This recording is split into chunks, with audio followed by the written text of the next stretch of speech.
Mesdames, Messieurs, mes chers collègues, avant d'ouvrir cette séance du Conseil municipal, je voudrais adresser une pensée amicale à notre collègue Jean-Yves Mas qui vient de perdre sa maman. Donc au nom du Conseil municipal, je lui adresse toutes nos condoléances et beaucoup de courage.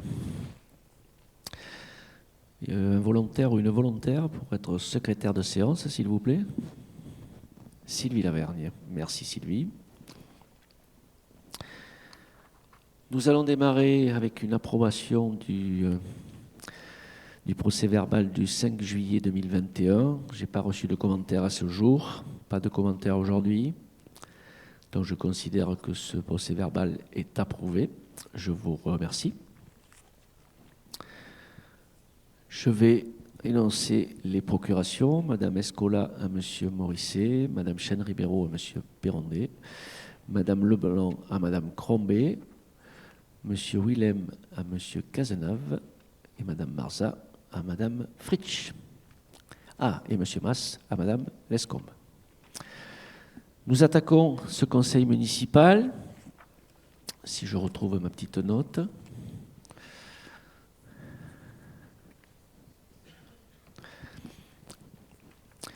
Je vous rappelle, mes chers collègues, que les nouvelles dispositions sanitaires qui permettent d'accueillir à nouveau du public dans cette jolie salle de la salle des fêtes, avec une diffusion toujours en direct, on réintégrera, je l'espère, nos locaux au prochain conseil municipal. Donc nos séances sont toujours bien sûr enregistrées et diffusées à partir de demain sur la chaîne YouTube de la ville. On remercie nos partenaires à l'occasion pour leur excellent travail. Un petit retour sur la saison touristique. Hier soir avait lieu à Hourtin le comité de direction de l'Office du tourisme qui, je le rappelle, réunit 14 communes de notre communauté de communes sous la forme d'un établissement public, industriel et commercial. Donc on peut se réjouir, même si la météo était un peu fraîche et pluvieuse en 2021, d'un excellent taux d'occupation, puisqu'on est au-dessus des chiffres de 2019, qui était déjà une année exceptionnelle. Nous a manqué, bien sûr, les jours de beau temps où la population girondine et métropolitaine nous rejoint. Mais cette saison s'est particulièrement bien passée. Dans les autres types d'hébergement, la fréquentation était aussi au rendez-vous. La consommation, et en particulier celle liée aux activités de plein air, a été excellente. Nombre d'entre vous se sont bien sûr adonnés sur des activités innovantes. Mais je voudrais souligner aussi que finalement, si le pass sanitaire a fait peur, tout le monde se l'est approprié. Et finalement, nos partenaires et nos socioprofessionnels ont vécu une fin de saison plutôt agréable. Le mois de septembre, en particulier, ces 15 premiers jours, a vu revenir dans la station balnéaire et à Lacanau en particulier une belle clientèle étrangère, beaucoup d'Allemands sur la première quinzaine, mais aussi des Suisses, des Belges qui découvrent le littoral. Donc hier soir, nous avons parlé bien sûr des bilans avec les socioprofessionnels, avec les élus, mais nous avons parlé aussi bien sûr de la saison prochaine et déjà tout le travail qui est fait de l'Office en matière de promotion et d'accueil. Donc je tiens à remercier bien sûr les équipes de l'Office du tourisme et tous ceux qui contribuent à la belle attractivité de notre beau territoire. Un point aussi sur les week-ends et tout ce qui s'est passé ces derniers jours. L'offre culturelle a bien sûr été maintenue. Nous l'avions déjà fait en 2020 en installant bien sûr tous les protocoles. Donc féliciter bien sûr toutes les équipes qui ont participé. La seule manifestation que nous avons été obligés d'annuler a été le Lacanau Pro, puisque nous avions pas la certitude que les compétiteurs pourraient se déplacer. C'était le cas. Donc au mois de juin, nous avions décidé d'annuler le Lacanau Pro et on a construit, et je remercie Cyril Renolo, notre adjoint à la culture, une animation sur cette semaine Lacanau Pro qui est bien sûr venue compléter notre offre culturelle, qui s'est terminée d'ailleurs en fanfare sur ce week-end des Journées du patrimoine, puisque Lacanau et en particulier ses sites culturels et patrimoniaux ont été très visités. Merci Madame l'adjointe au patrimoine, entre autres, pour l'organisation et bien sûr merci au service. Donc c'était plutôt agréable. Mais Lacanau est une ville sportive, vous le savez tous, donc la pratique sportive cet été a rencontré un franc succès avec ses nombreuses activités de CAP 33 et de notre service des sports. Donc il y avait bien sûr pour tous les âges et pour tous les goûts, et c'est à peu près plus de 15 000 personnes qui ont participé aux activités sportives de CAP 33. Donc il y avait bien sûr le renfort de 17 associations canolaises et 11 éducateurs qui ont pris part tout au long de l'été, à la fois à réjouir les canolais de par leurs activités, mais aussi nos visiteurs qui trouvent à travers les activités de CAP 33 et de nos services une belle raison de revenir nous retrouver dans les prochaines années. Une très belle fréquentation, je le disais, pour ces journées européennes du patrimoine. Hein. Donc, par exemple, le Villa Plaisance, c'était plus de 80 personnes dans l'après-midi de dimanche. Et puis, nos manifestations. Hein. René, avec votre magnifique pièce de théâtre vendredi qui a réjoui les passionnés. Mais on avait aussi exposition à l'Escours, exposition à la paroisse à la Canne-Océan. Et autour du kiosque, on remercie Jean Perrotto pour l'exposition sur les chemins de fer. Donc, c'était plutôt une belle chose. Le marché des patrimoines avec la Canoc, hein, nos chanteurs occitans et toute cette belle association qui contribue justement à rappeler notre histoire et rappeler nos racines. Donc merci à eux tous pour donner à la ville cette belle attractivité patrimoniale et culturelle. Nous allons, dans les prochaines années, vous le montrer par nos investissements autour de cette table et bien sûr au sein du conseil municipal, investir fortement pour ces lieux, mais aussi d'autres lieux qui pourront recevoir à la fois expositions et aussi belles manifestations culturelles et aussi de nombreux événements dans les années qui viennent avec ces investissements-là. Un petit point aussi sur la rentrée scolaire. Le total, je crois qu'on est aujourd'hui sur presque 500 enfants sur nos effectifs à la Canoville et à la Canne-Océan, donc 4 classes maternelles et 7 élémentaires à la ville. Même configuration, mais 2,5 maternelles à l'Océan et 4,5 élémentaires. Donc Cyril a remplacé au pied levé notre directeur à qui je souhaite un très très bon rétablissement. Il reviendra très vite, j'en suis persuadé, avec un protocole niveau 2, donc peut-être un peu moins contraignant, mais j'espère que dans les semaines qui viennent, nos enfants et leurs professeurs et nos personnels périscolaires et en particulier aussi de cantine pourront s'alléger de ce dispositif qui, bien sûr, nous lasse au fil du temps. On a bien compris que ça fait 19 mois que nous sommes dans cette crise, donc une fois de plus, il est important de rappeler tous ceux qui sont engagés à nos côtés pour que la Cano puisse vous faire vivre à travers ces actions une crise les moins difficile possible. Un point aussi sur le forum des associations, hein, peut-être un peu plus compliqué que les autres années, pour les associations, par le forum, hein, là aussi une belle organisation, avec le pass sanitaire bien sûr. Les familles ont du mal un peu à s'engager en ce début d'année associative, avec les difficultés de l'année dernière, les difficultés de l'année d'avant. Donc petit à petit, les enfants intègrent les associations, mais tout le monde n'est pas au même niveau aujourd'hui. Donc j'espère que les nouvelles qui nous seront annoncées dans les jours qui viennent et les semaines qui viennent sur la crise sanitaire feront que tout le monde reviendra au sein des associations pour pratiquer leur activité et leur passion. Donc beaucoup de visiteurs, hein, jeunes et moins jeunes, qui sont impatients bien sûr de retrouver et de pouvoir à nouveau prendre part à la vie associative, sportive et culturelle. Je rappelle que c'est un peu plus aujourd'hui de 100 associations à la Cano. Et j'en suis très heureux, et mon conseil municipal aussi. Un point sur le centre de vaccination. Nous avons passé bien sûr battu des scores de fréquentation. Hein. C'est plus de 35 000 vaccins qui ont été réalisés au centre de vaccination de la Cano. Plus ceux qui ont été réalisés aussi à l'Océan sur des prises des vaccins sans rendez-vous. Donc un centre éphémère qui avait été monté en urgence, mais aussi des tests par milliers qui ont été faits au sein de ce centre-là, mais aussi par les professionnels de santé que je tiens à saluer, qui ont toujours été à nos côtés à la Cano pendant cette crise. Donc les remercier, pharmaciens, médecins, infirmières, aides à domicile, tout le monde était mobilisé pour que l'aide puisse être apportée à ceux qui en avaient bien besoin dans cette période difficile. Donc depuis le 1er septembre, le centre accueille les personnes de plus de 65 ans qui sont éligibles au rappel. Hein. Puis la troisième dose, on dit mais c'est une dose de rappel. C'est 192 personnes avant-hier qui ont déjà reçu cette dose de rappel. Des rendez-vous sont programmés progressivement pour les semaines à venir car il faut justifier, vous le savez, 6 mois d'intervalle entre la deuxième dose et la dose de rappel. Et à la demande de l'ARS et des services de l'éducation nationale, le centre de vaccination aussi a également mis en place une équipe mobile pour assurer la vaccination au sein du collège de la Cano. Donc cette opération s'est déroulée le mardi 14 septembre et ce sont à peu près 20% des effectifs qui ont bénéficié d'une première dose à travers cette opération. Mais sur l'ensemble du collège, on est aux alentours de 65 à 70% qui ont reçu 2 doses. Et dans la foulée, ça suit, sauf que bien sûr, certains ne seront pas vaccinés parce qu'ils ont fait le choix de ne pas se vacciner. Donc ce temps de vaccination, il va poursuivre son action.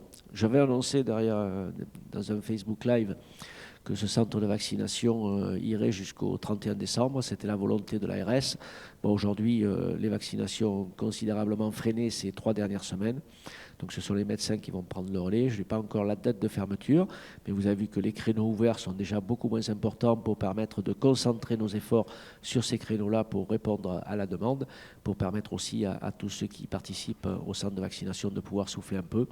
Donc je ne veux pas dire de bêtises, mais je pense que fin octobre, le centre de vaccination fermera ses portes. Donc il y a encore possibilité de prendre rendez-vous pour la dose de rappel. Et à partir du 7 octobre, on ne pourra pas faire la première dose puisqu'on ne pourra pas derrière vacciner la seconde. Les travaux aussi de l'été, ceux qui sont à venir, alors ce n'est pas la liste exhaustive parce qu'on a tellement été un peu partout cet été.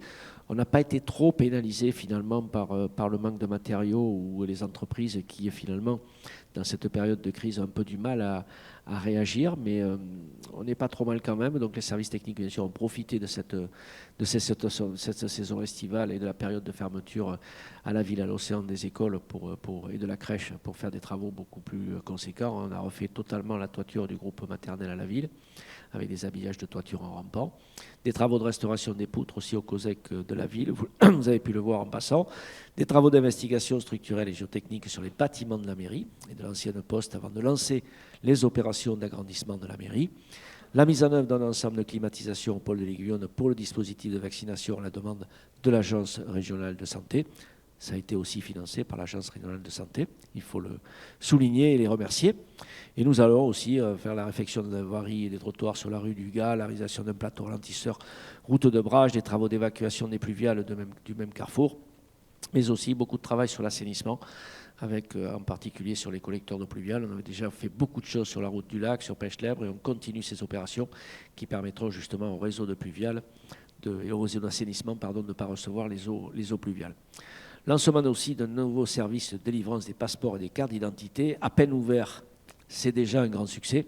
On s'était battu, rappelez-vous, pour ouvrir ce service à la mairie de Lacanau. Ça a été un beau dossier. On est sorti lauréat de cet appel à projet et on est la seule commune en Gironde qui a pu bénéficier de l'ouverture de ce nouveau centre qui va permettre de délivrer les nouvelles cartes d'identité et les passeports. Donc on a commencé aujourd'hui, vous pouvez déjà vous inscrire sur le site internet de la ville et on a commencé à recevoir les premiers administrés dès 15h cet après-midi. Donc c'est plutôt une bonne chose, on n'aura plus besoin d'aller courir à droite et à gauche et vous savez que la volonté de l'équipe qui m'entoure et du conseil municipal, c'est de créer le maximum de services au sein de cette ville pour justement vous empêcher d'aller chercher dans d'autres communes, de vous déplacer et de consommer du carbone. Donc c'est plutôt bien. Je félicite les équipes qui m'ont accompagné sur ce sujet pour décrocher cette beau service public qui va pouvoir justement permettre à ceux qui passent à Lacanau, mais aussi aux Canolais, de pouvoir se faire délivrer les passeports et les cartes d'identité. Un petit éclairage aussi sur des manifestations à venir. Le prochain conseil municipal, tout d'abord, le mercredi 17 novembre à 19h. On va aussi reprendre nos habitudes dans nos salles. J'espère que la situation va continuer à s'améliorer. Vous voyez les chiffres qui baissent chaque jour. La prochaine permanence du maire, samedi 30 septembre à la Villa Plaisance de 8h30 à 12h. Et le prochain Facebook, le mardi 28 septembre à 18h30. Et nous communiquons bien sûr sur tous les sites, sur la newsletter et tous les différents supports de communication sur tous les événements à venir, culturels, associatifs ou sportifs. Nous allons démarrer avec la délibération numéro 1, avec le bail amphithéotique de l'UCPA. Nous revenons vers vous pour une nouvelle délibération que nous avons améliorée. Vous savez, vous connaissez bien sûr l'historique de ce site. Nous avions fait une très très belle opération en 2017 puisque nous avions récupéré le bail à construction. Le département de la Gironde nous avait cédé sa moitié de foncier et avait cédé à la ville aussi les bâtiments qui sont sur ce site, que je rappelle que le bâtiment et le terrain, c'est à peu près 3 millions d'euros. On avait récupéré ces bâtiments et le bail qui était lié pour un peu plus de 400 000 euros. Donc aujourd'hui, on a déjà perçu plus de 4 ans de loyer à 140 000 euros. Vous voyez que l'opération était déjà très très belle. Et aujourd'hui, on accompagne l'UCPA dans un nouveau projet avec... Vous avez joint d'ailleurs dans cette délibération le coût d'opération de l'hébergement, puisque les travaux envisagés consisteront à l'extension de la capacité d'accueil du centre d'hébergement existant pour le porter de 210 à 250 lits, et la création de salles d'activité polyvalentes. L'opération vise bien sûr à améliorer le site, sa capacité d'accueil, son attrait touristique, mais aussi une orientation vers de nouvelles activités sur le centre et en dehors du centre. Et en particulier, la bonne nouvelle, c'est qu'ils seront ouverts à l'année à Lacanau, en recevant des équipes sportives, mais aussi des séminaires. Donc aujourd'hui, l'UCPA va investir 10 390 000 euros sur le site pour refaire et pour améliorer et pour répondre justement à cette demande à Lacanau. Donc aujourd'hui, nous sommes amenés à délibérer pour signer un bail avec eux sur une durée de 30 ans et un loyer annuel de 75 000 euros. Et bien sûr, vous êtes là pour m'autoriser à signer le bail et le contrat de bail. Nous avons fait rajouter, bien sûr, une petite clause qui prévoit que le loyer baissera à 75 000 euros une fois que le dépôt du permis est prévu fin 2021. Les recours seront purgés. Donc aujourd'hui, nous sommes amenés à délibérer pour justement approuver la conclusion de ce bail, abroger et remplacer la délibération du 31 mars 2021 et m'autoriser à signer le bail emphytéotique avec l'UCPA. Y a-t-il des questions sur ce bail? Y a-t-il des votes contre? Des abstentions? Je vous remercie. Délibération numéro 2, cession de la parcelle DH 118, délibération que nous avions déjà prise, si je retrouve la date, le 5 juillet 2021, à la demande du pétitionnaire. La société acquéreuse SAS JAJ Patrimoine et Promotion devient la SAS AJ Promotion. Donc aujourd'hui, on est amené à abroger et remplacer la délibération du 5 juillet et à approuver la cession à la SAS AJ Promotion. Je rappelle le but de cette cession, c'est le terrain qui recevra la voirie du lotissement de la Presse et que le prix d'achat est de 325 000 euros, plus la réalisation de la voirie qui sortira avenue de la Côte d'Argent, qui desservira aussi les 2 terrains qui sont derrière la maison patrimoniale, qui va être refaite, qui fait face à l'avenue de la Côte d'Argent, et le petit lotissement qui est derrière, avec un petit collectif et des terrains, qui permettra d'intégrer ces habitations au sein d'un quartier déjà très urbanisé, mais qui préservera les intérêts de chacun. Y a-t-il des questions sur cette délibération? Madame Lescombe.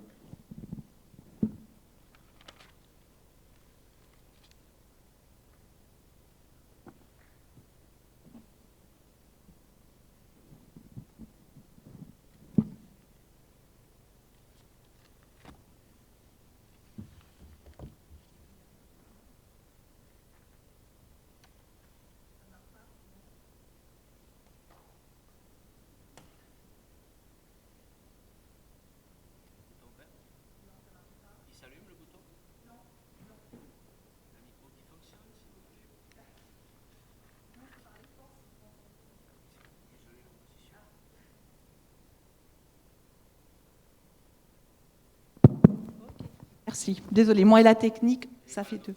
Pardon? Non, et moi et la technique, ça fait 2. Désolée. Bonsoir à toutes et à tous. J'avais juste une petite interrogation, s'il vous plaît. Sur ce site, je crois savoir qu'il y a des arbres qui sont centenaires. Ma question aujourd'hui, c'était juste de savoir si, en termes de défrichement, de déboisement, vous avez prévu ce que vous avez prévu de faire, d'en sauvegarder quelques-uns ou pas du tout. Voilà, c'était juste ça. Merci. Alors, Madame Lescombe, je vous invite bien sûr à venir consulter au service de l'urbanisme le permis de construire, comme ça vous verrez, on avait le plan, alors je ne vais pas rejoindre, je ne sais pas s'il était dans la délibération ou pas, on l'avait passé en commission d'urbanisme, je vous invite à regarder le permis de construire, que nous avons été vigilants bien sûr à garder le maximum de végétation, et c'est vrai qu'il y a des arbres remarquables, ils ne seront pas bien sûr tous conservés, en particulier non, absolument. les petits. Par contre, vous faites bien de soulever ce sujet, puisque en fin d'année, je pense, on fera une modification du PLU et ensuite une révision. Nous aurons à nous attacher à peut-être à répertorier dans la commune les arbres que nous ne souhaitons pas couper. Moi, je me souviens du pin franc à la patte d'oie. Quand je l'ai vu tomber il y a quelques années, j'étais très malheureux. Bon, mais ça, c'est des choses que nous pourrions faire dans le prochain document d'urbanisme en répertoriant les arbres que nous ne souhaitons pas justement voir couper. Donc, cette question, c'est une bonne question et nous travaillons déjà au futur à travers une modification et une révision du PLU. Je vous remercie de la réponse. Y a-t-il des votes contre? Des abstentions? Je vous remercie. Cession de terrain nu au bois de Sémignon à l'office public de la HLM Gironde Habitat. Alors vous avez trouvé que c'est peut-être un peu précipité. Nous aurons besoin de retravailler tous élus sur ce dossier-là, mais nous étions déjà inscrits sur un programme 2021 avec Gironde Habitat, sauf que la situation de l'immobilier sur Lacanau devient très compliquée, en particulier pour nos jeunes et en particulier pour les gens qui ont besoin de se loger à des prix modérés. Donc ce programme-là, il représente à peu près 40 maisons avec 10 avec de l'accession à la propriété. Mais il fallait absolument délibérer. Vous allez le voir dans cette délibération, elle n'est pas d'une précision extrême.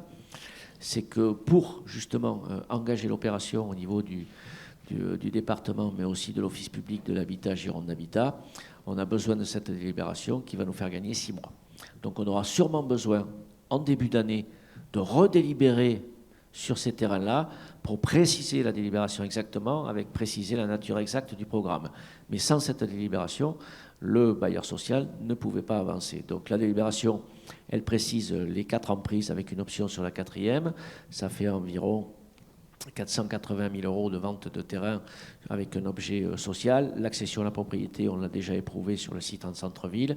Ces 10 maisons, les canolés avec des revenus modérés pourront accéder à la propriété, avec bien sûr des conditions, de pas de plus-value derrière. Pendant 10 ans, ils seront bloqués pour la vente de leurs biens, parce que c'est tellement facile de pouvoir acheter un bien à ce prix-là, et puis derrière, de pouvoir le revendre. Donc c'est une opération qu'il faut sortir assez vite, et nous reviendrons en début d'année pour délibérer et pour préciser la nature des habitations qui sont dans le secteur. Ce matin, nous avons travaillé avec le centre routier du département sur les accès et sur les passages sécurisés autour de ces possibilités. Donc la précision de la prochaine délibération viendra acter le fait que nous souhaitons réaliser assez vite cette délibération. Nous avions besoin ce matin d'un accord de principe du département et en particulier du centre routier pour pouvoir traverser la piste cyclable, c'est ce qu'ils nous ont donné. Donc Gironde Habitat aura dès demain la délibération que j'espère vous aurez votée et l'accord de principe du centre routier départemental pour pouvoir réaliser rapidement cette opération. Y a-t-il des précisions sur cette opération ou des commentaires ou des questions? Des votes contre? Des abstentions? Je vous remercie. Contrat de bail pour l'installation d'une infrastructure de téléphonie mobile. Comme on doit s'y engager, mais l'État aussi, puisque l'État aujourd'hui a voté une loi sur ces installations mobiles. Vous avez vu qu'on a eu quelques difficultés à alimenter les quartiers ouest du lac. On est aussi sur un autre projet pour justement répondre à la sécurité des habitants et le fait qu'aujourd'hui, que ce soit à la Grande Escour, au Nerps ou à Longaris, on a des difficultés. Et là, on continue à délibérer pour autoriser une société à s'installer sur le site de la déchetterie pour pouvoir justement, sur cette zone-là, et en particulier Marinade-Talaris, le chemin de ceinture et le camping, de pouvoir une liaison qui permette à la fois d'assurer la sécurité des usagers de la route, mais aussi des habitants et le confort de la téléphonie mobile sur ces zones-là.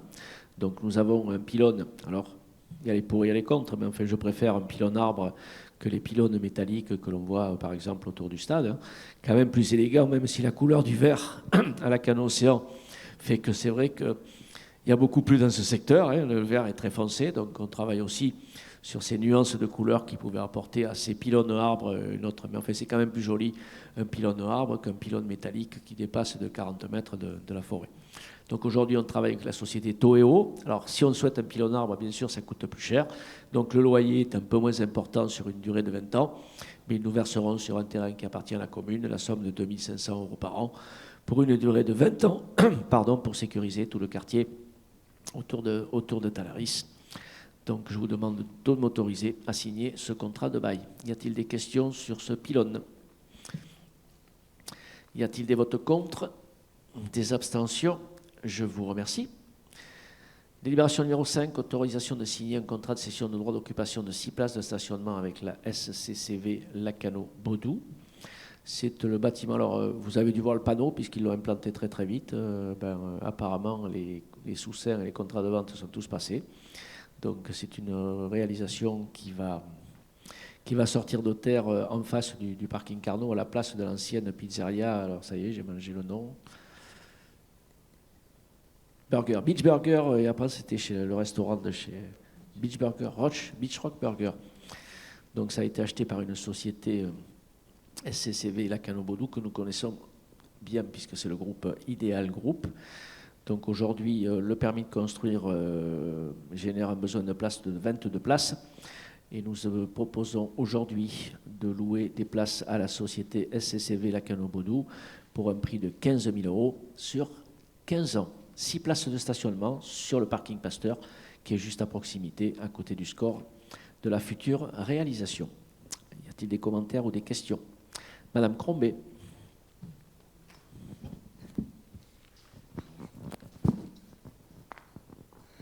Bon. Alors, il n'est pas question de défendre un service public ou une activité commerciale vitale pour l'agglomération. Madame Crombé, vous pouvez sortir le masque quand vous parlez, je ne vous entends pas. Merci. Bon, ici, il n'est pas question de défendre un service public ou une activité commerciale vitale pour l'agglomération. Il s'agit seulement de faciliter une opération entre un propriétaire privé et un promoteur privé en aliénant des parkings publics à un tarif qui ferait rêver les locataires du parking Carnot, soit 13 € par mois. Or, on aurait pu peut-être au moins caler sur le rapport de ces places pendant la période de stationnement payant. De ce fait, ça minore encore le nombre de places de parking pour lesquelles les citoyens s'acquittent de la taxe du macaron ou du parc-mètre. Et je ne parle pas des cannelés déposant des permis de construire et qui rencontrent des difficultés pour des menus détails. Ici, rien de tout cela. Il s'agit seulement de faciliter des transactions privées grâce à une amodiation permettant à la SCCV Lacanau-Baudou de contourner l'article L151-33 du Code de l'urbanisme quant aux places de stationnement à prévoir dans un programme immobilier. La commune fait donc le choix de privatiser La commune fait donc le choix de privatiser une partie des places de stationnement au profit d'un intérêt privé, au lieu de n'accorder le permis de construire qu'au programme immobilier intégrant les places de stationnement. Et maintenant, de vous lire ce que Hélène Leblanc m'a envoyé. Donc, pour elle, une fois de plus, le principe de l'amodiation est détourné au profit des promoteurs pour leur permettre de construire encore et toujours plus. Après plusieurs délibérations pour lesquelles a déjà été soulevé le principe d'une irrégularité concernant des amodiations sur voie publique, cela continue avec des amodiations au tarif dérisoire, 13,80 € par mois et par place, dans un parc de stationnement qui sera livré au 4e trimestre 2023. Le permis de construire sera-t-il également instruit à partir du 4e trimestre 2023 ? Au vu des tarifs soumis au vote, nous ne pouvons que relever la libéralité consentie à cette société. Merci. Elle dit « nous pouvons ». Oui, nous ne pouvons que relever la libéralité. D'accord. Alors, il n'y a ni détournement ni contournement, je tiens à le préciser quand même. Il y a la loi, elle s'applique et nous avons la possibilité de faire. Donc, il ne faut pas parler de contournement ou de détournement. Il faut bien parler quand même que s'il y a une délibération qui est faite aujourd'hui, c'est qu'on a la possibilité de le faire et qu'il n'y a ni contournement ni détournement. Donc, je tiens à préciser que vous avez le droit de ne pas être d'accord. Nous, en termes de responsabilité, nous sommes aussi amenés à accompagner des promoteurs privés pour que justement ces appartements, vous pouvez consulter aussi le permis de construire dès qu'il sera accordé, répondent à ce que l'on souhaite dans la ville Océane, des grands appartements qui soient habitables à l'année par des gens qui vont venir nous rejoindre, et en particulier sur ce secteur-là, où je ne peux pas dire que l'architecture et les clôtures non réglementaires, par contre, qui entourent le bâtiment aujourd'hui, aient été dans le temps un modèle d'architecture et d'intégration de l'environnement. Donc je vous amène justement à regarder le plan de la résidence. Vous l'avez déjà sur le panneau, il a encore été amélioré par le service que je dirige, et nous allons intégrer justement à côté du Carrefour Market qui est juste derrière et qui va démarrer des travaux aussi d'embellissement sur lesquels nous les avons accompagnés, pour que ce quartier, petit à petit, après la rénovation du parking Carnot, la remise en peinture, les efforts qui ont été faits aussi sur la rue qui est devenue piétonne à partir de 20h, sur la résidence Le Moana, où les commerçants ont appliqué la charte des façades commerciales. Mais ce quartier, rappelez-vous dans quel état il était. Petit à petit, il reprend forme, puisque nous avons fait la rue qui longe le Carrefour Market. Elle a été refaite l'année dernière, donc je crois que c'est notre rôle aussi d'accompagner les projets privés pour qu'ils soient les plus intégrés possibles et qui répondent justement à ces gens-là qui vont venir nous rejoindre et qui vont habiter Lacanau dans les prochaines années. On n'est pas en train de construire des lits d'hébergement supplémentaires sur du studio, du T1 ou du logement précaire. Nous sommes en train de construire la ville Océane de demain, et vous serez surprise de découvrir dans les prochains mois les projets qui seront les nôtres. Y a-t-il des votes contre? Des abstentions? Je vous remercie. Délibération numéro 6, rapport d'activité 2020 de la communauté de communes Médoc-Atlantique. Donc vous avez entre les mains ce rapport, je ne vais pas vous le lire bien sûr dans l'intégralité, je pourrais le faire, il n'est pas si long que ça. Il y a des choses, mais on est là pour prendre acte de ce rapport. Mais ce que j'aimerais bien rappeler à la fois au conseil municipal, puisque tout le monde ne siège pas à la communauté de communes, et puis au public aussi dans la salle, c'est les domaines de compétences de notre communauté de communes Médoc-Atlantique. Le premier, celui qui est intégré à la communauté de communes depuis quelques mois déjà, c'est la compétence GEMAPI avec la gestion et l'aménagement du littoral océanique et estuarien. Vous connaissez tous parfaitement la stratégie locale, donc ça découle de la compétence GEMAPI de la communauté de communes. L'entretien et l'aménagement des marais et rivières du lac qu'on a délégué à nos syndicats. Vous connaissez aussi le CIAVEL que je préside. La défense contre les inondations, la protection et la restauration des sites, les écosystèmes aquatiques, la sécurité et les accès des plages. Vous connaissez tous nos plans plages. C'est la communauté de communes qui pilote les plans plages. Le SCOT, qui est notre document référence, un document supérieur au PLU. Si tout va bien, nous aurons l'occasion de délibérer en décembre sur le SCOT qui réunit les lacs médocains et la pointe du Médoc pour le SCOT Médoc-Atlantique en fin d'année. Donc le SCOT sera délibéré et approuvé, je l'espère. Urbanisme et services techniques, c'est une compétence aussi de la CDC avec l'instruction des dossiers d'urbanisme dans la partie nord. Nous avons gardé notre urbanisme à Lacanau et c'est un service important que nous avons d'ailleurs renforcé. Et la communauté de communes finance aussi une partie des postes qui travaillent à Lacanau. La collecte et le traitement des déchets, qui a été délégué, vous le savez tous, au SMICOTOM. La création, l'aménagement et l'entretien de la voirie. Il y a quelques voiries à Lacanau qui sont entretenues par la communauté de communes, les Landes de Méogas, l'avenue Marie Curie, le chemin de ceinture de Talaris, ce sont des voies communautaires, d'intérêt communautaire, donc elles sont entretenues par la communauté de communes. Dans les compétences aussi, il y a la vie sociale, avec le soutien et l'accompagnement aux initiatives, aux événements, les manifestations du territoire. Par exemple, Musique à l'Océan aujourd'hui est accompagnée financièrement par la communauté de communes Médoc-Atlantique. La gestion de la mobilité sur le territoire, le transport, les pistes cyclables, les chemins de randonnée. Aussi, nous avons dans le cadre de nos compétences et après que la forte insistance des élus de Lacanau, lancé le schéma des mobilités de la communauté de communes. Vous savez que nous en avons un que nous avons intégré à l'étude d'aménagement durable de la station. Nous avons notre propre schéma des mobilités. Ce qui aurait été intéressant, ce que j'avais proposé au parc naturel, mais aussi aux élus du Médoc, c'est d'avoir un schéma des mobilités Médoc pour être présent autour de la table avec la métropole, avec la région ou le département. C'est toujours pas le cas aujourd'hui. Il y a un schéma des mobilités dans le Médoc, il est à Lacanau, et il y a un schéma des mobilités en cours, il est sur Médoc-Atlantique et nous l'aurons dans les prochaines semaines. Nous avons aussi l'aménagement, la promotion, l'amélioration des services et des conditions d'accueil des ports, en particulier Port Médoc, la surveillance des plages avec la mutualisation de Carcan, Ourtin, Lacanau de nos sauveteurs. Aujourd'hui, on n'est plus sur une compétence générale, on a une mutualisation qui permet nous d'engager, et la communauté de communes nous rembourse par la suite. Le développement économique avec les zones d'activité, le UGA, la Meule, commercial, portuaire, entretien et gestion, la stratégie de développement économique et touristique, puisque nous avons réalisé ces derniers mois et ces dernières années un schéma de développement économique et un schéma de développement touristique. Le développement aquacole, ostréicole et piscicole, je vous recommande à tous de goûter les huîtres du Médoc, elles sont remarquables. Les finances, bien sûr, avec la participation aux frais de fonctionnement de certaines structures, la déclaration et le recouvrement de la taxe de séjour qui est reversée à l'Office de tourisme que je préside, je voulais en introduction préciser. Aujourd'hui, la taxe de séjour sur le territoire, elle avoisine les 2 600 000 €. 30% de plus en 3 ans. Ce n'est pas parce qu'on a beaucoup plus de monde, c'est vrai, on a beaucoup plus de monde, on a du plus de monde, mais elle est surtout beaucoup mieux collectée et on est allé un peu gratter là où ça faisait mal. Donc ça nous permet de faire la promotion et de l'accueil. Et aujourd'hui, elle est collectée beaucoup plus facilement, ce qui est bien agréable. Nous avons aussi une contribution au SDIS. Le SDIS, j'allais dire le départemental et d'incendie et de secours. Ça va, j'y suis arrivé. Maxime, tu connais bien ça, toi. Hein, tu es un brillant officier du SDIS. Mais il faut le savoir aussi que les communautés de communes participent, même si c'est à leur niveau, mais on a augmenté fortement notre contribution il y a quelques semaines, puisque le SDIS Gironde a de plus en plus d'activités, de plus en plus d'investissements, dû au fait que la Gironde, tous les ans, prend entre 25 000 et 30 000 habitants supplémentaires.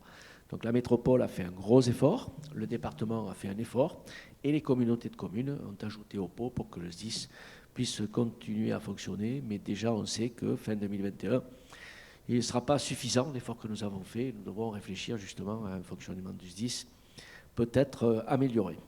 Un soutien financier, bien sûr, aux communes pour des manifestations et fêtes communales. Je l'ai déjà évoqué tout à l'heure et j'avais cité l'exemple de Musique à l'Océan.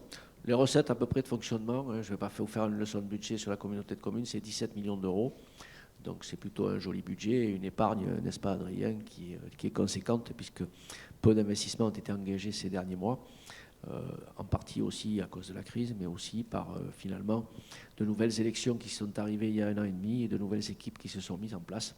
Donc nous avons des bons projets, nous allons voir dans les délibérations suivantes, surtout avec la délibération numéro 8, avec l'adoption de la convention financière avec l'État, nos futurs projets avancent très vite. Y a-t-il des questions sur cette délibération sur le rapport d'activité? Nous l'avons approuvé, nous n'avons pas voté, mais nous avons à prendre acte, à prendre acte. Pas de commentaires, je vous remercie. Délibération numéro 7, Gironde Ressources, désignation d'un titulaire et d'un suppléant. Vous connaissez tous le rôle de Gironde Ressources, en particulier sur les petites communes. On utilise les services de Gironde Ressources de temps en temps, mais nous avons besoin de délibérer pour désigner 2 membres. Je vous propose de me désigner en tant que titulaire et M. Debevert en tant que suppléant, ce qui était déjà le cas à la précédente mandature. Des commentaires? Des abstentions? Des votes contre? Des abstentions? Ok. Vous avez peur d'être mal représenté à Gironde Ressources? D'accord. Je vous remercie. Délibération numéro 8. La délibération du conseil municipal, parce qu'elle pèse lourd, n'est-ce pas, monsieur le ministre des Finances, c'est l'adoption de la convention financière 2021-2024 du projet partenarial d'aménagement PPA relatif au trait de côte. Vous savez que l'État a décidé, pendant cette crise, et en fin de crise, je l'espère, d'aider les communes qui avaient des projets ambitieux, et ces crédits doivent être consommés très vite. Alors la bonne surprise, c'est que finalement, on s'est positionné, on a eu la lettre du directeur, il me semble, en février. Et vous voyez, nous sommes en septembre et nous votons sur la convention avec un accord financier de l'État pour nous accompagner sur les travaux qui vont démarrer à l'automne 2022 sur la station balnéaire. Vous les connaissez tous puisque c'est l'étude d'aménagement durable de la station. On aura une présentation publique en début d'année, mais c'est depuis l'entrée de la station avec le pôle multimodal, la place de Gaulle, les allées Hortal, le front de mer. Donc nous avons beaucoup travaillé avec les services de l'État et c'est toujours très long. Ben, finalement, ce coup-ci, ça a été très très vite. Même si nous avions quelques désaccords sur l'écriture de cette convention, nous avons eu en face de nous des gens qui étaient à l'écoute, qui ont compris le territoire et en particulier Lacanau. Et on a justement pu vérifier à travers les propositions et la réécriture que nous avons fait à 4 mains que l'État allait nous accompagner finalement sur les futurs travaux de la station pour 50% avec une petite coquette somme de 4,5 millions d'euros. Donc c'est plutôt une bonne surprise. C'est la participation d'un partenaire, l'État, et nous nous positionnerons ensuite sur tout ce qui peut être fait par la région, par l'effort européen, par le département, pour accompagner toutes les actions du PPA Trait de Côte de Lacanau soutenues par le plan France Relance, que vous connaissez tous si vous écoutez les médias et les informations au quotidien à la télé. France Relance a été une vraie volonté de l'État d'accompagner les communes. On s'aperçoit que quand finalement peu de gens sont impliqués, mais on a les bonnes personnes au bon poste, que le tour de table est fait et que les comités de pilotage sont bien menés, l'État est capable de nous accompagner très fort. Donc je ferai pas le résumé de cette délibération, parce qu'elle est quand même assez longue, mais en 2020, on s'est engagé justement dans cette stratégie d'adaptation du territoire, avec des volets de relocalisation. Il faut comprendre qu'aujourd'hui, la Convention ne nous lie pas sur une prise de décision politique sur de la relocalisation. Nous sommes sur des enjeux et c'est des sites sans regret. En particulier, je vais vous citer le poste de secours de la plage centrale au bout des allées Hortal. On s'engage, oui, puisqu'on va refaire cette place rouge et puis l'arrivée des allées sur le front de mer avec la perspective de Pissou-l'Hérault, on va traverser la place de Gaulle.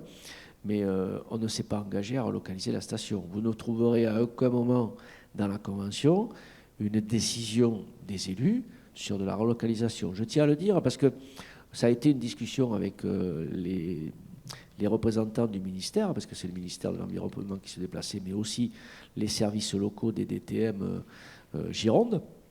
À aucun moment, on nous a tordu le bras pour nous dire vous allez faire, vous n'aurez pas d'argent. C'était un peu le discours de départ. On a précisé que nous, la démocratie, elle était locale. Eux, ils étaient vraiment sur le territoire pour nous accompagner.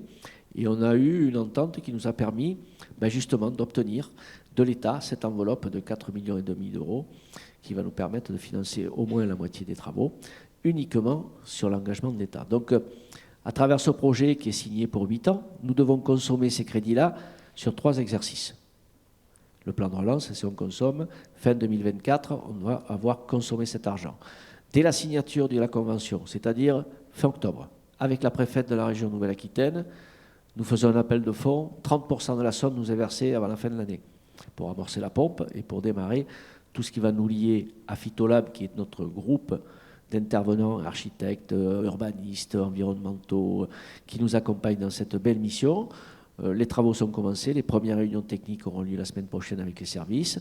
On aura une réunion au mois d'octobre avec les riverains, avec les commerçants des Allées Hortales, parce que le chantier des Allées, c'est celui qui va démarrer en premier, et presque en parallèle avec la promenade sud.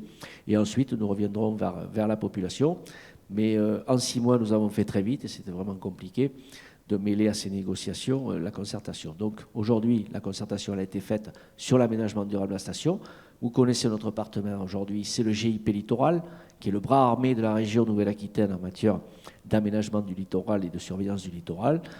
Aujourd'hui, le GIP est toujours à nos côtés. Je vous annonce que le nouveau président du GIP Littoral est notre ami Henri Sabaro, qui remplace Renaud Lagrave. Donc nous avons déjà eu des réunions téléphoniques avec le nouveau président et nous travaillerons avec le GIP sur l'accompagnement sur tous les grands projets de la ville Océane dans les années qui viennent. Donc il s'agit bien sûr d'accélérer la réalisation du réaménagement du front de mer visant à faire de la Cano une ville Océane dynamique tout au long des 4 saisons.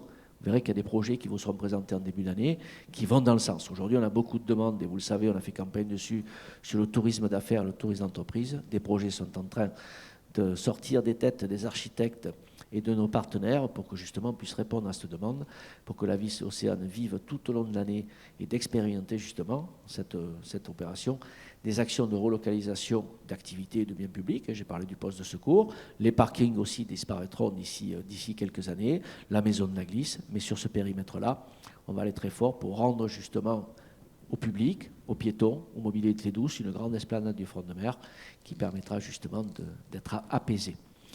Après 2 comités de pilotage, parce que ça a été 2 comités de pilotage, après je remercie les services, Dominique est derrière moi, ça a été de nombreux échanges, des visioconférences en grand nombre, mais 2 aussi comités de pilotage en physique, la convention financière pour fixer les conditions dans lesquelles l'État apporte justement son concours financier à la réalisation de ces actions au titre des aides de France Relance. On va remercier aussi au passage notre sous-préfet qui était dans la boucle, les services des DTM, les services de la commune et les élus qui se sont engagés à mes côtés pour faire réussir ce plan de relance et cette convention.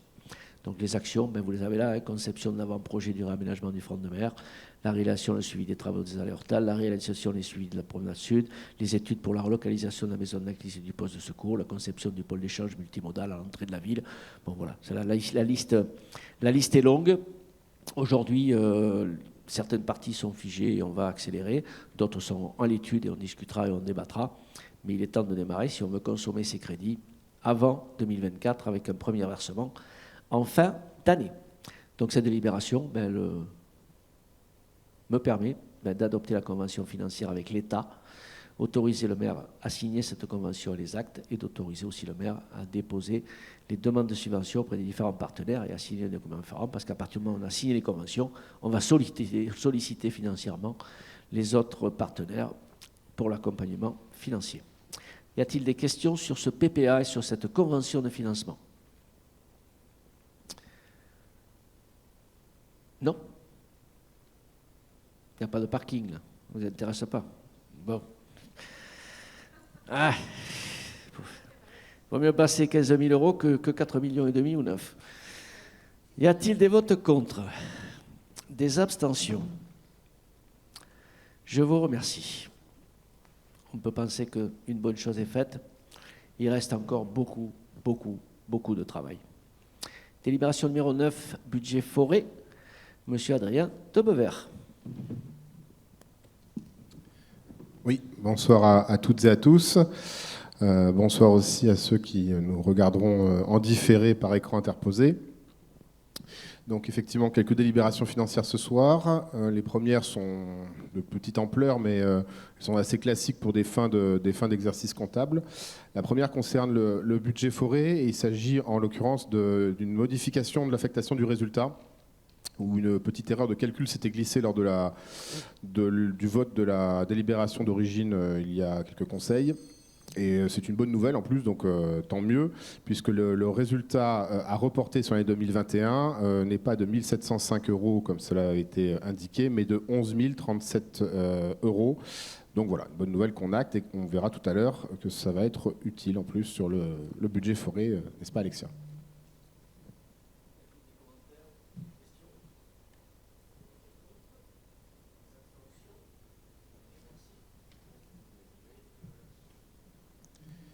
Numéro 10, délibération, budget annexe forêt, Monsieur de Bever. Voilà, donc c'est la suite que je viens de vous évoquer. Donc ces 11 037 € sont donc intégrés dans le budget, donc du coup à travers une décision modificative numéro 1 dans le budget forêt. Ils vont être utilisés à 2 destinations. La première à hauteur de 5 000 € pour des réparations de matériel, donc ça va permettre d'accélérer certaines petites réparations. Et le reste, les 6 037 €, sont positionnés en crédit pour dépenses imprévues, c'est-à-dire que c'est en réserve, et on verra ce qu'il en sera au fil des semaines, ou sinon ça sera évidemment des choses à reporter pour les années futures. Je vous remercie.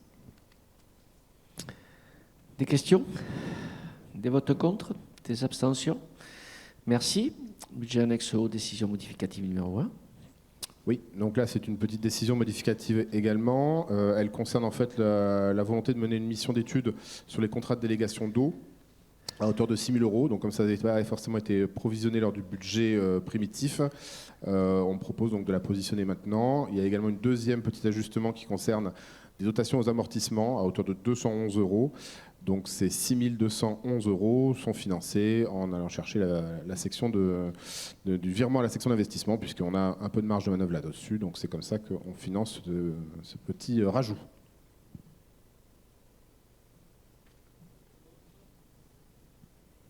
Attention, je vous remercie.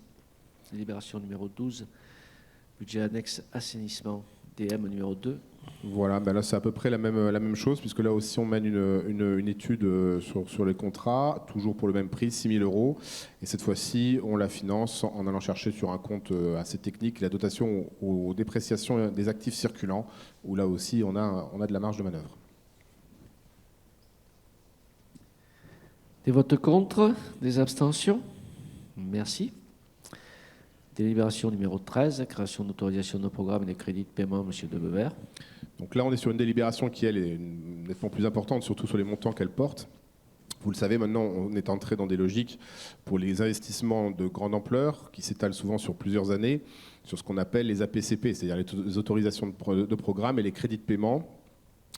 Comme je vous l'avais expliqué la dernière fois, c'est des techniques comptables qu'utilisent les collectivités de taille assez importante, qui permettent, outre la simplification comptable, ça permet en particulier d'avoir une meilleure visibilité évidemment du cadencement de ces investissements sur plusieurs exercices comptables. Ça permet aussi de poursuivre des travaux et de ne pas avoir de risque de rupture d'autorisation de financement quand on est en fin d'exercice et qu'on n'a pas encore voté l'exercice suivant. Et enfin, ça permet également de monter des marchés publics plus conséquents et donc plus performants. Donc voilà, un certain nombre d'avantages à cette méthode. Donc ce soir, on vous propose deux nouveaux APCP. La première concerne la stratégie locale de gestion de la bande côtière. Je vous le rappelle, hein, la première stratégie se termine en 2022 avec d'une part le confortement de l'ouvrage de protection et d'autre part la préparation de la nouvelle stratégie. Donc, pour faciliter le déroulement de ce projet d'envergure, il est proposé de créer une autorisation de programme qui va courir jusqu'en 2022, donc sur deux exercices, pour un montant total de 2 millions d'euros, 2 400 000 € précisément, avec une répartition donc, de crédits de paiement, c'est-à-dire des affectations annuelles, pour 2021 à hauteur de 510 000 € et pour 2022 à hauteur d'1 490 400 €. Voilà, plusieurs financements extérieurs sont évidemment sollicités sur cet investissement, puisqu'on attend un total de subventions attendues autour d'1,2 million, ce qui laissera un reste à financer par la commune, par son autofinancement et sa politique d'emprunt, à hauteur de 420 855 €. deuxième APCP, eh bien, c'est la conséquence, c'est la traduction financière et budgétaire de ce que nous venons de voir concernant ADS, l'aménagement durable de la station, et les opérations d'aménagement du front de mer et d'une partie des actions liées à la mobilité, suite au conventionnement dans le cadre du plan national de France Relance, donc, qui nous attribue 4 532 000 euros précisément. Et donc on propose des APCP qui vont se décliner sur 4 années, de 2021 à 2024, comme l'a évoqué Monsieur le maire tout à l'heure. Les montants sont répartis de la façon suivante. L'amorçage se fait donc dès 2021 avec 324 000 euros, puis en 2022, 168 000 euros. Et ensuite, les 2 années vraiment qui vont être importantes en termes de décaissement, ce sera 2023 avec 6 720 000 euros et 2024 avec 3 660 000 euros.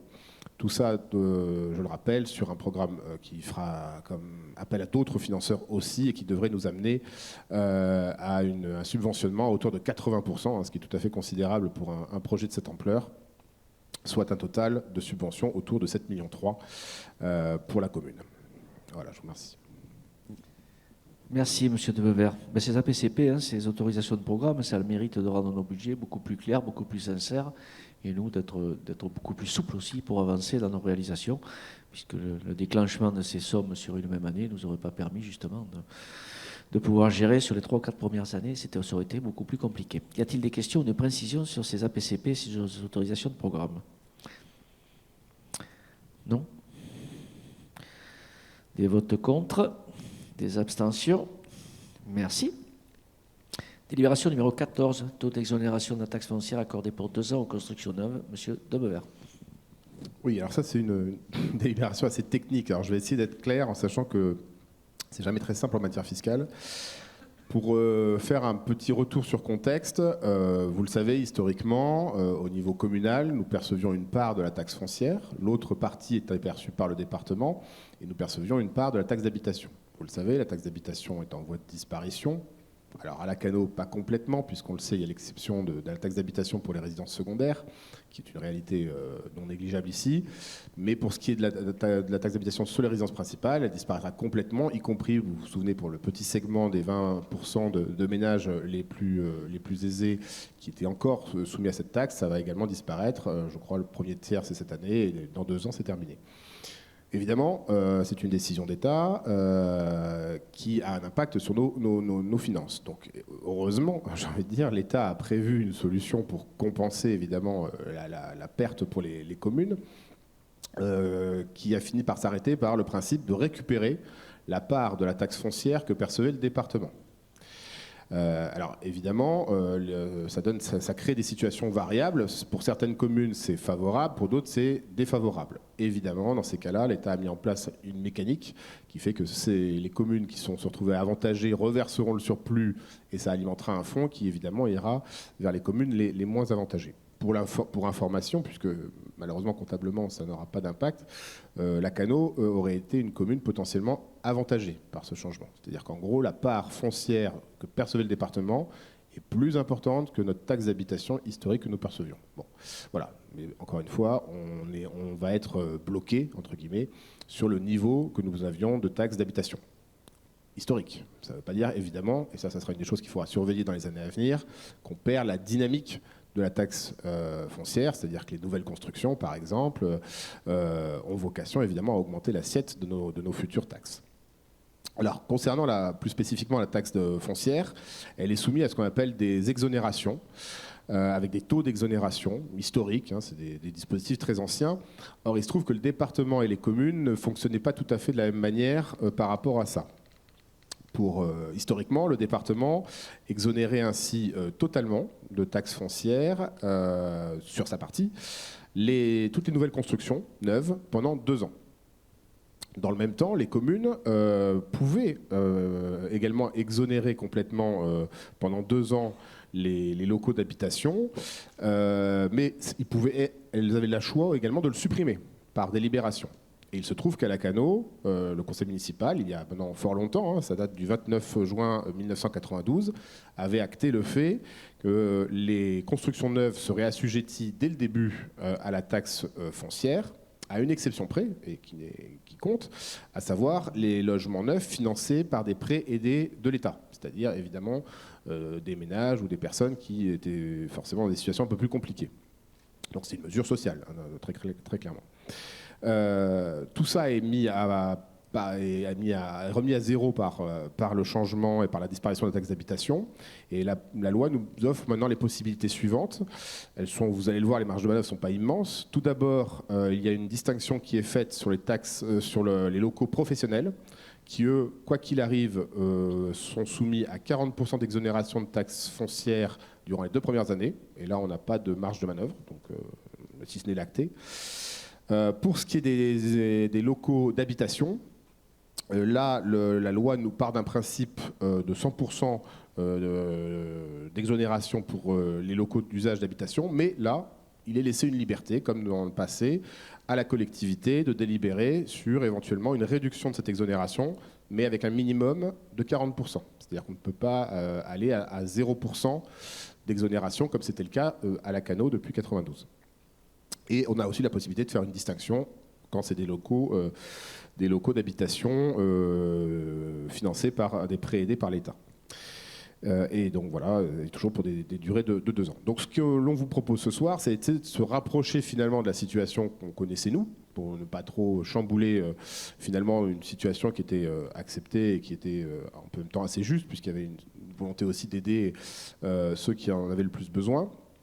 Mais en sachant qu'on ne peut pas tout à fait revenir au même système, puisqu'il y a ces plafonds et ces planchers. Donc ce qu'on vous propose, déjà, c'est d'acter les 40% d'exonération sur les locaux nouveaux commerciaux, parce que ceux-là, de toute façon, il n'y a pas de marge de manœuvre, comme je vous le disais. Et ensuite, on vous propose de porter donc à 100% l'exonération de taxes foncières sur les nouveaux bâtiments d'habitation qui ont fait l'objet d'un prêt aidé par l'État. Donc on reste dans cette mesure sociale qui n'est absolument, du coup, qui est préservée. Et par ailleurs, de se mettre dans une situation de 40% d'exonération sur les autres locaux d'habitation pendant une durée de 2 ans. Donc voilà. Bon an, mal an, qu'est-ce qui en sera au final pour les finances de la ville? C'est un peu compliqué à prévoir, puisqu'on ne parle plus du même ensemble, hein, puisque là, ça s'applique sur les 2 parts, celle du département historique et celle qui était la nôtre. Bon, la commune ne sera pas gagnante. Maintenant, on verra si on est un peu perdant ou pas. Ce n'est pas impossible, mais voilà. Encore une fois, la marge de manœuvre est limitée. Et pour les personnes, individuellement, on est là aussi sur des chiffres, il est assez compliqué de se projeter. Ce qui est sûr, c'est que voilà, on est en tout cas sur la partie des personnes qui bénéficient des aides aidées par l'État, il n'y a pas de changement en tout cas. Pour les autres, il faudra voir à l'unité, mais en tout cas, on est contraint. De toute façon, on ne peut pas faire plus dans ce domaine-là. Voilà, j'espère que j'ai été clair, c'était assez compliqué. N'hésitez pas si vous avez des questions. Merci, M. de Bever. Vous avez pris le temps qu'il fallait pour expliquer. Il est normal aussi d'accompagner ceux qui ont déjà des difficultés à acheter et de construire, donc c'est plutôt une délibération sincère et agréable. Délibération numéro 15, vente de biens mobiliers via une plate... Oh, travaux... Ah, pardon, je n'ai pas vu. J'allais... oui. Question? Des votes contre? Des abstentions? Merci. Délibération numéro 15, vente de biens mobiliers via une plateforme d'enchères publique. Monsieur de Bever. Oui, là, c'est une délibération en fait pour nous permettre d'optimiser notre gestion, notre patrimoine. Alors non pas le patrimoine immobilier, hein, qui a fait l'objet d'une étude que je vous avais rendue la dernière fois. Là, on parle plutôt du patrimoine mobilier, des petites choses, mais parfois du matériel roulant aussi. Hein. Ça peut être aussi des choses un peu plus importantes, des tracteurs par exemple, ou des choses comme ça. Ce sont des outils qu'on utilise. Et parfois qui ont un cycle de vie, et parfois en fin de vie on n'en a plus vraiment l'utilisation, ou alors on les remplace par du matériel plus moderne, et se pose la question de qu'est-ce qu'on fait de l'ancien. L'idée évidemment c'est de ne pas gaspiller, et si possible même d'essayer de les revendre, alors à des prix évidemment attractifs, de façon à ce que ça nous laisse un petit subside, et puis que ça puisse servir à d'autres. L'idée est quand même d'essayer d'optimiser ces reventes. Et on s'est rendu compte finalement qu'on manquait d'accès. Enfin voilà, il y a pas de, beaucoup de nous individuellement, on passe par des choses comme le Bon Coin ou des choses comme ça. Évidemment, une collectivité publique, elle fait pas tout à fait la même chose. Donc on s'est posé la question s'il y avait finalement des sites spécialisés qui nous permettaient de mettre aux enchères ou de mettre en vente nos biens qui ne nous sont plus utiles et qui pourraient éventuellement nous assurer quelques recettes. Et effectivement, ça existe.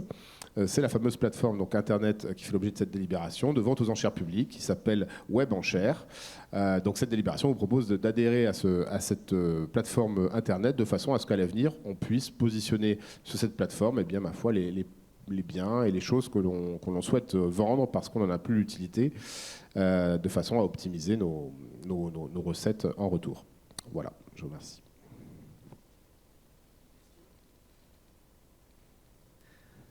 Des votes contre, des abstentions. Je vous remercie.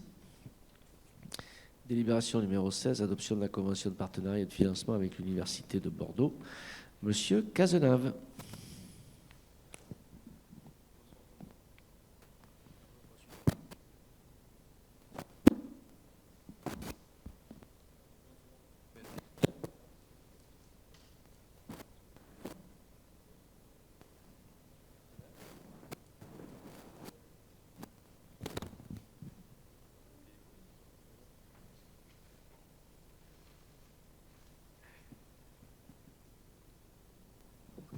Oui, bonsoir. Donc en fait, c'est une collaboration entre l'Université de Bordeaux et la ville de Lacanau sur un projet de recherche qui a pour objet les interactions entre le comportement mécanique des ouvrages de défense pour la protection du littoral et les processus hydrosédimentaires. Ce projet a été soumis et sélectionné à l'appel à projet Enseignement supérieur et recherche.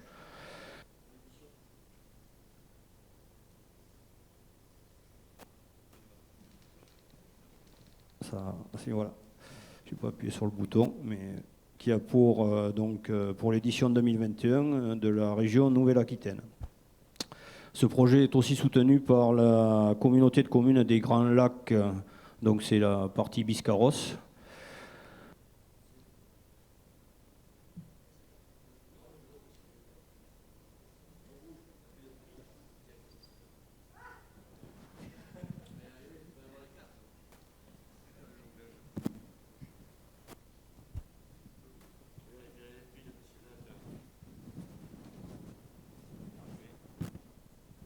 C'est bon. Là, c'est vert. Donc le montant prévisionnel de ces études est de 98 000 euros, répartis donc avec la région Nouvelle-Aquitaine qui va prendre en charge 49 000 euros. La communauté des Grands Lacs, 17 150 euros. La ville de Lacanau, 17 150 euros. Et l'Université de Bordeaux, époque, 14 700 euros. Voilà, donc notre participation, c'est sur une période de 2021 à 2024. Le versement de la ville de Lacanau va s'effectuer sur 3 ans avec des montants de 5 717 euros en avril 2022, 5 717 euros en avril 2023 et 5 716 euros en 2024. Donc vous avez la convention de partenariat en annexe et vous êtes invité à délibérer pour adopter la convention de partenariat et de financement avec l'Université de Bordeaux et d'autoriser monsieur le maire ou son représentant à signer la convention et les actes afférents. Voilà.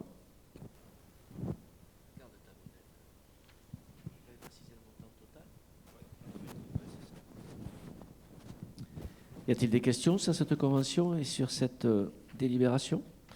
Des votes contre? Des abstentions? Merci.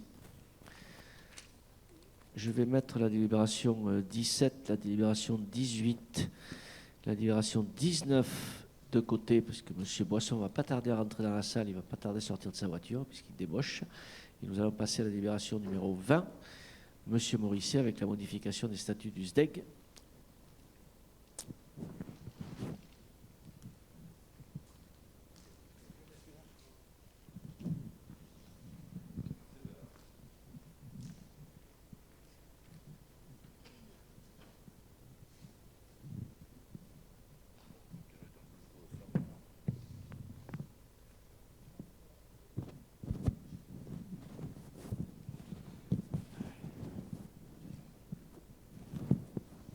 bonsoir.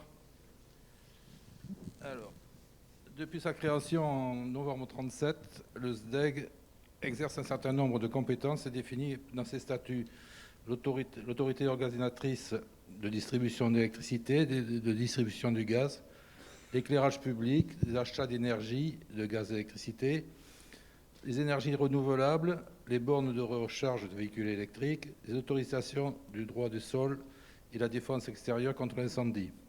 Lors de sa réunion, le 24 juin 2021, le SDEG a approuvé la modification de ses statuts. Les projets de statuts modifiés du SDEG ont pour principal objet de modifier la dénomination du syndicat, c'est-à-dire qu'ils ont changé électricité par environnement, ce qui permet de refléter l'intégralité des compétences du SDEG et non l'unique compétence électrique. De mettre en conformité les statuts avec les dispositions de CGCT en matière d'adhésion des collectivités, de préciser le cadre des compétences exercées, de s'adapter à la nouvelle législation en matière d'envoi dématérialisé des convocations. Les évolutions sur les compétences concernent la distribution d'électricité et de gaz, en précisant les prérogatives du SDEG en tant qu'autorité organisatrice du service public de la distribution d'électricité et de gaz. L'éclairage public, l'extension de la compétence à l'éventuelle installation d'équipements communicants et accessoires d'éclairage public. L'achat et la vente d'énergie, la possibilité est donnée de proposer à tout tiers public comme privé d'utiliser cette compétence. La transition énergétique et écologique, des précisions sont apportées sur l'ensemble des prestations exercées par le SDEG qui pourront également être proposées à des personnes morales, publiques ou privées, non membres. Il est entendu que les prestations pour compte de tiers ne doivent intervenir que ponctuellement et n'avoir qu'une importance relative par rapport à l'activité globale du syndicat. La défense extérieure contre incendie, la compétence est précisée conformément à la législation en vigueur. L'urbanisme et le foncier, l'accompagnement en matière de planification et en matière de rédaction d'actes et en la forme administrative est ajouté. Le SIG, la compétence initialement intitulée cartographie, a évolué en système d'information géographique. Voilà. Mais je vous en prie. En pièce jointe, il y a les statuts modifiés.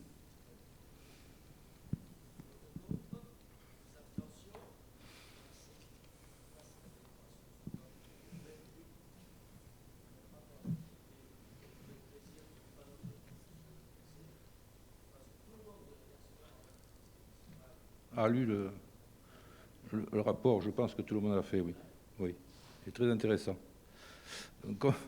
Conformément à l'article 5211-39 du Code général des collectivités territoriales, le rapport d'activité du SDEG doit faire l'objet d'une communication auprès des assemblées délibérantes. Ce rapport d'activité est un document d'information qui retrace l'activité du syndicat. En dépit du contexte sanitaire, le SDEG a continué à se développer, notamment autour des enjeux de la transition écologique et qui est devenu un pilier de l'ensemble de ses missions. Merci. Des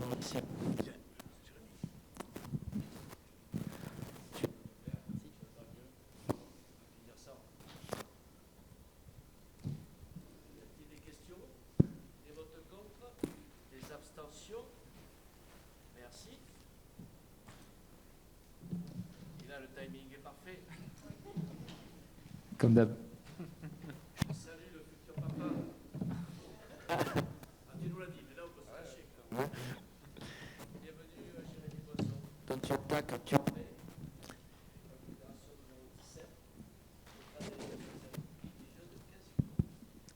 Bonsoir à toutes et à tous. Désolé pour le retard.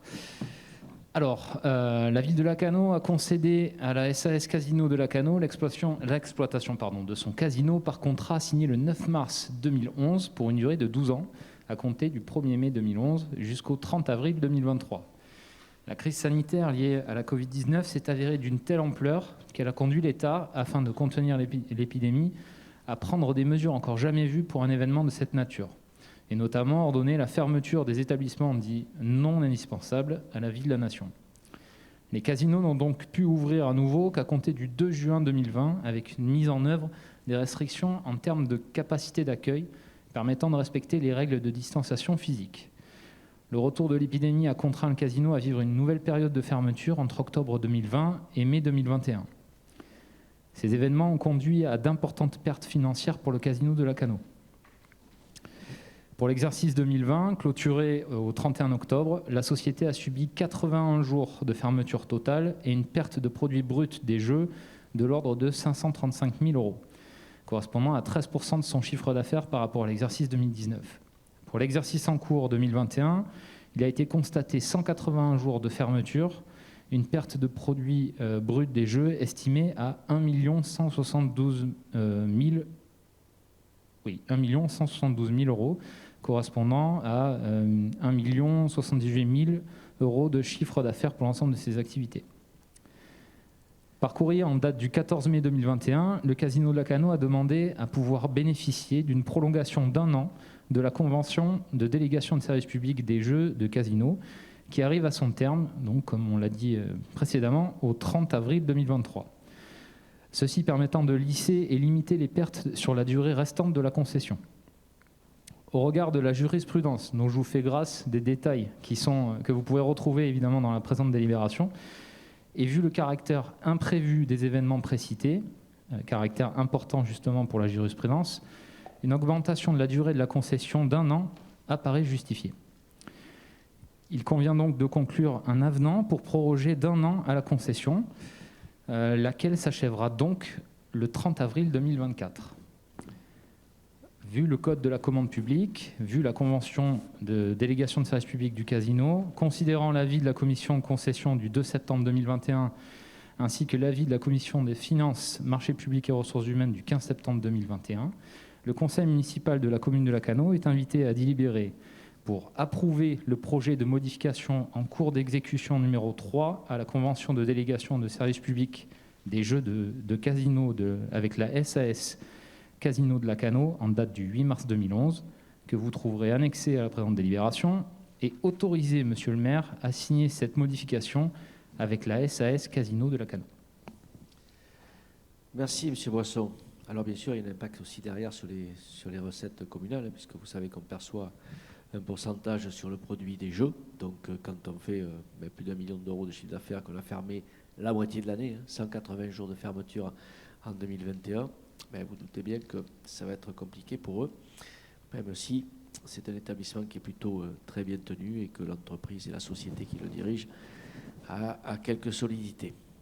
Y a-t-il des questions, des commentaires, des votes contre, des abstentions? Je vous remercie.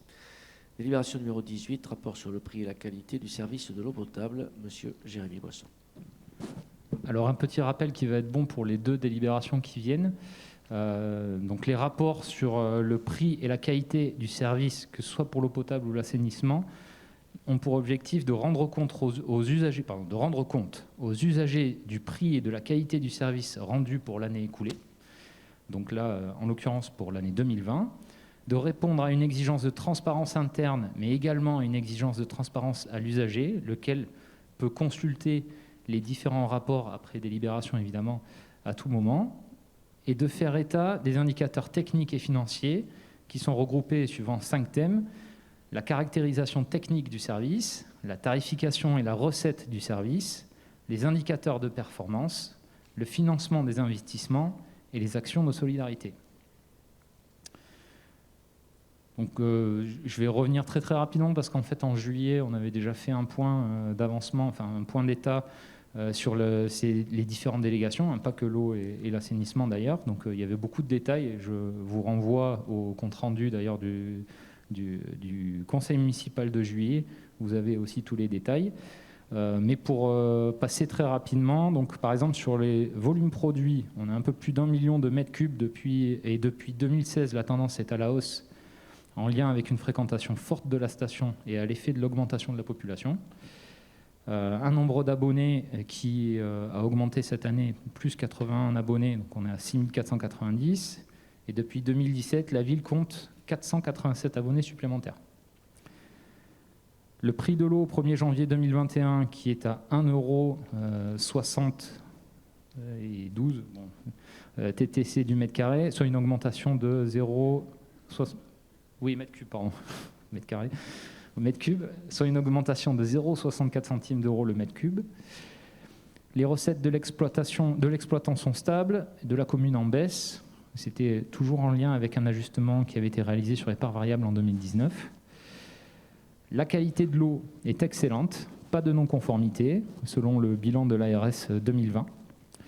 Et enfin, sur l'eau potable, donc ça c'est un sujet qu'on avait déjà évoqué en juillet, le rendement qui est à 79,3, qui est toujours non conforme aux exigences du contrat et qui reste à peu près stable par rapport à 2019.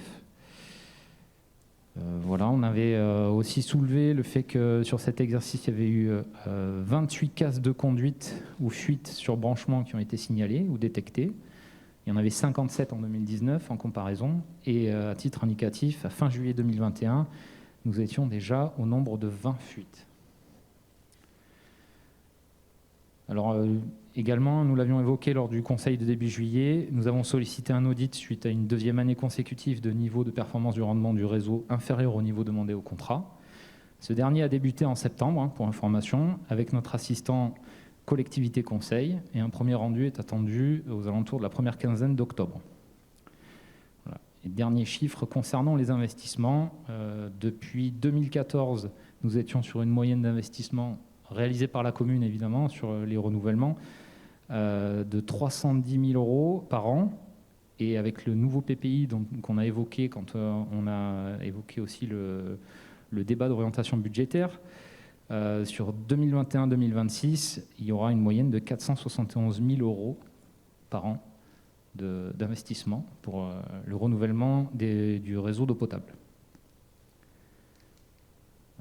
Est-ce que je continue avec l'assainissement et on propose les deux après? On va délibérer sur l'eau et puis tu poursuis sur l'assainissement. Préciser que la confiance n'est pas rompue avec Suez, mais bon, tu l'as précisé, l'audit que nous avons demandé va démarrer. La lettre recommandée, je vous l'avais lue au conseil municipal de juillet. Alors, on a quelques inquiétudes. Je ne sais pas si c'est les roulades avec Veolia qui les ont perturbées ces dernières années, mais bon, il va falloir que ça redevienne la relation que l'on avait avant et que les objectifs qui avaient été fixés dans le cadre de ce contrat soient réalisés. Donc aujourd'hui, on a des outils entre les mains pour nous permettre d'enclencher la vitesse supérieure. On verra d'ici quelques jours s'ils se comportent mieux. Y a-t-il des votes contre, des observations, des votes contre, des abstentions? Je vous remercie. Et on poursuit, M. Boisson, avec la délibération numéro 19 sur le rapport et le prix du service de l'assainissement. Alors, même principe.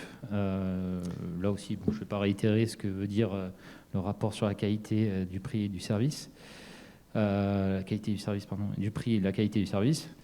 Donc, pour l'assainissement, le nombre d'abonnés, il est stable. On est à 6 226 abonnés. Le volume facturé, il est en moyenne aux alentours de 750 000 mètres cubes, qui est bien inférieur à ce qui est produit, évidemment, puisque vous avez la différence entre aussi les arrosages d'utilisation de l'eau sur d'autres... Oui, si. La qualité du rejet de la station d'épuration et du système de collecte a été jugée conforme par la police de l'eau. Le prix de l'assainissement est à 1,98 € TTC du mètre cube au 1er janvier 2021, une augmentation par rapport à 2020 de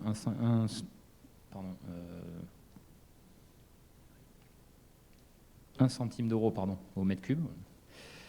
Et les recettes de l'exploitant sont stables et les recettes de la commune en légère diminution.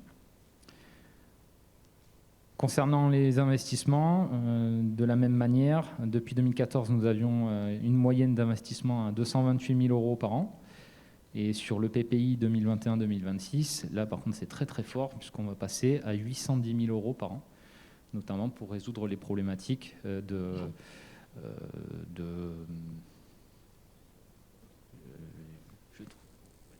plus le mot, mais pour résoudre le fait que l'eau rentre dans les tuyaux. Voilà. La porosité des réseaux. Voilà, merci. Donc, vu la commission bâtiment, voirie, réseau du 15 septembre 2021, vu l'avis de la commission finances, marché public et ressources humaines du 15 septembre 2021, le conseil municipal de la commune de Lacanau est invité à délibérer pour adopter le rapport sur le prix et la qualité des services publics de l'assainissement de la commune de Lacanau pour l'année 2020, dire que ce rapport sera transmis aux services préfectoraux en même temps que les présentes délibérations, et charger Monsieur le maire de mettre ces documents à la disposition du public. Merci Jérémy. Donc là, les grands travaux vont démarrer, tout le monde l'a bien compris. On a déjà fait, avec les réhabilitations intérieures, on avait déjà fait sur Leclerc, Copos, Seguin, l'avenue du Lac, Pêche-Lèbre, Clémenceau, enfin on a fait beaucoup de réhabilitation et le renouvellement de réseau. Là, on va démarrer les travaux du PR, les PR Lacanoville sur Talaris. Ça fait de nombreuses années qu'il y a des reflux et puis que les odeurs dégagées du PR sont un peu désagréables. Et on va tirer bien sûr le deuxième tuyau jusqu'à la station d'épuration. Donc dès janvier, puisque les appels d'offres vont être lancés, les plis ouverts à la fin de l'année. Et en janvier, on va attaquer les grands travaux sur l'assainissement, en particulier sur le PR12 à Talaris, et la conduite juste à la station d'épuration. Y a-t-il des questions sur ce rapport présenté brillamment par Jérémy Boisson? Y a-t-il des votes contre? Des abstentions? Je vous remercie. Nous allons donc clôturer ce conseil municipal. Je vais vous souhaiter une excellente soirée et nous nous retrouverons dans le courant du mois de décembre. Novembre. J'ai déjà sauté une étape. Bonne soirée à tous. Merci beaucoup.